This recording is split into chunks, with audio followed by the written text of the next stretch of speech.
This week for Winners and Losers of the Week, I'm joined by Dr. Laura Morlock.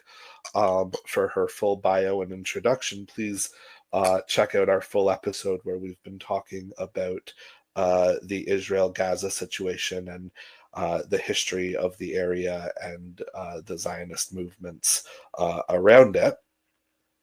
But we're going to move into Winners and Losers of the Week now. Laura, generally we start with losers so that we end on a positive note. So who is going to be your loser for this week? So I elect North American and really any Christians who have claimed at any point in their life to have concern for Christian suffering around the world as somehow more worthy of our attention, and yet have been completely, if not only silent, actively funding and supporting the genocide of Palestinian Christians in Gaza this week in particular. Perfect. Absolutely. That's a very valid one for this week in particular and for in general. My loser for the week, going slightly off from our main topic, is going to be Robert F. Kennedy Jr. Oh.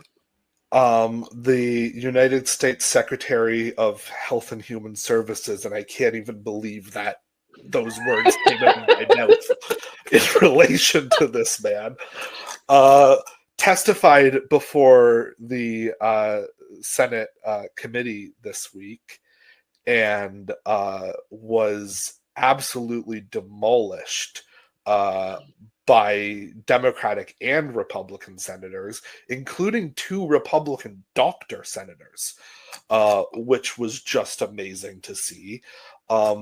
And he lied and contradicted himself again and again and again, and they just completely went at him.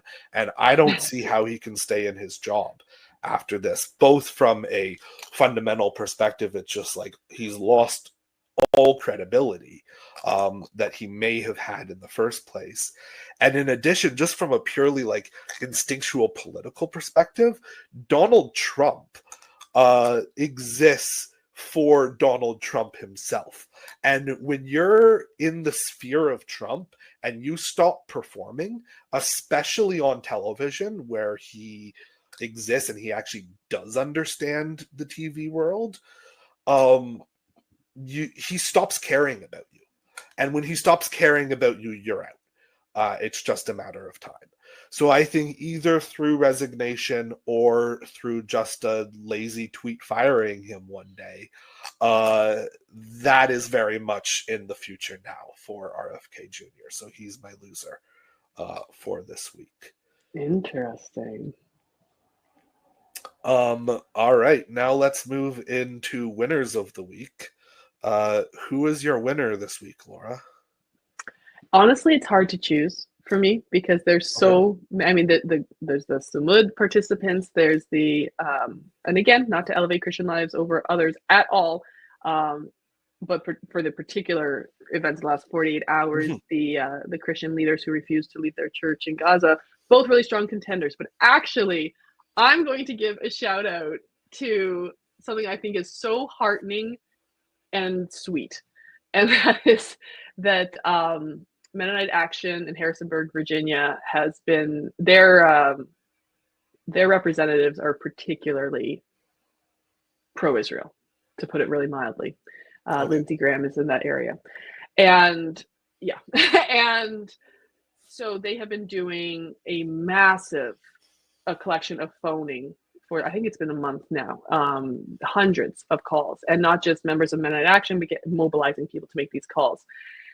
And I heard a couple days ago that it has reached the point where when they have a script they follow, when any of them call the representative's office and begin the, "Hi, I'm a Mennonite living in Lancaster, Virginia," they now just sigh. The receptionists just sigh when they hear Mennonite Lancaster, Virginia. So I think that is so awesome, and they're discouraged because, of course, this is not a political entity that's going to budge on this issue. But who knows the seeds they're planting in the people who have to answer the calls. But I am giving the shout out the winners to these people making these calls in Virginia who have been so persistent for so long that they now just get on the other end of the phone. I love that. I love that. I like to hope that one day I will reach that point with John Nader's office. Nader's office with a sigh when you say this is no. I think I've called like 3 or 4 times in the last week and sent a handful of emails. Beautiful. And it's not stopping. I want to tell them that it's not stopping. It's going to keep up. So schedule the meeting. Solidarity with one of our actually neighboring ridings, also conservative, and one of our Mennonite Action leaders is sort of a lone voice in this very rural area. Mm-hmm. And she has been so persistent with her MP that it has now gotten to the point they recognize her voice. And when she calls, they just say, "Hi, Bertha." Call your MPs. It works. Call your MPs. It's helpful. And if you're in Perth, Wellington, call John Nader and tell him to meet John Nader. Tell him talk to Noam. All right. My winner for the week is going to be the participants on the Sumud Flotilla. I think that I gave previous flotilla cruise winners of the week as well. I think that this is one of the best things that people can be doing. Having it be such a large number of boats this time is amazing. And having people actively stand up inspires other people to stand up, like what we've seen with the dock workers. So they are my winners for the week. And with that, go ahead. I was going to say, they have asked, anywhere you are, take to the water in solidarity. It can be a pool, it can be a river, it can be a lake. I saw a scuba diver underground while they're at sea and post its hashtag from every river to every sea. And the slogan is, from every river to every sea, every human must be free, because it's all about solidarity. So Noam, get in that bathtub with your, what do you call it, like the floaties, and wave your kafia. And do it. Absolutely.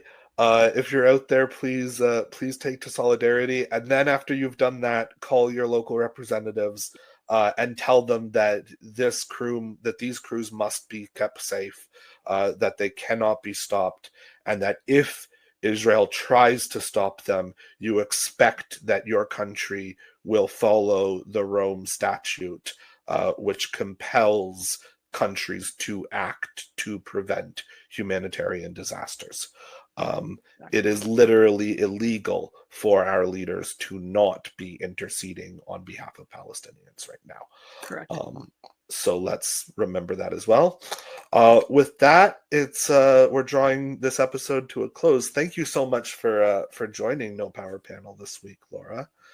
Thank you so much for having me. It's always lovely to talk to you, and such an important thing you're doing. No, keep it up. Thank you. Absolutely.